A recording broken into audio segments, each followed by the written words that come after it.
BCB নির্বাচনে তামিম ইকবাল বিএনপির প্রার্থী। আমিনুল ইসলাম বুলবুল সরকারের এমন মন্তব্য করেছেন বিসিবির সাবেক সভাপতি আলী আসগর লবি। বুধবার দুপুরে খুলনা প্রেস ক্লাবে আয়োজিত হয় এক মতবিনিময় সভায় গণমাধ্যম কর্মীদের আলী আসগর লবি জানিয়েছেন, বিএনপি মনোনীত প্রার্থী হিসেবে আসন্ন বিসিবি নির্বাচনে প্রতিদ্বন্দ্বিতা করবেন তামিম ইকবাল।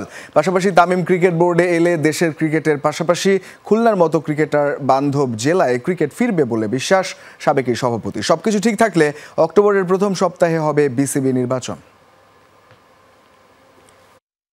তামিম ইকবালকে আমরা বিসিবির প্রেসিডেন্টের জন্য বলেছি যে আমরা আমাদের প্যানেল আসবে, সেখানে তামিম ইকবাল আমাদের ক্যান্ডিডেট হবে। আমার পরে অনেক প্রেশার ছিল, কিন্তু আমি বলে দিয়েছি যে আমি হতে পারবো না। বুলবুলও নাকি আমাদের সরকার থেকে নাকি বুলবুলকে চেষ্টা করতেছে করার জন্যে। তো এখন এখানে তো যদি এখানেও তো পলিটিক্স ঢুকে যাচ্ছে, এই পলিটিক্সের মধ্যে গেলে হবে না। আমি কিন্তু যখনই বিসিবিতে এসে প্রথম কথা বলেছিলাম যে দেশ no politics, I don't want any involvement. Tamim খুব ভালো ছেলে, একজন খুব নামকরা ক্রিকেটার এবং বংশও ভালো, সব দিক থেকে ভালো এবং পড়াশুনো জানা ছেলে। ও যদি প্রেসিডেন্ট হয়, ওদের যদি ঠিকমতো আমরা চালিয়ে দিতে পারি, ও পারবে।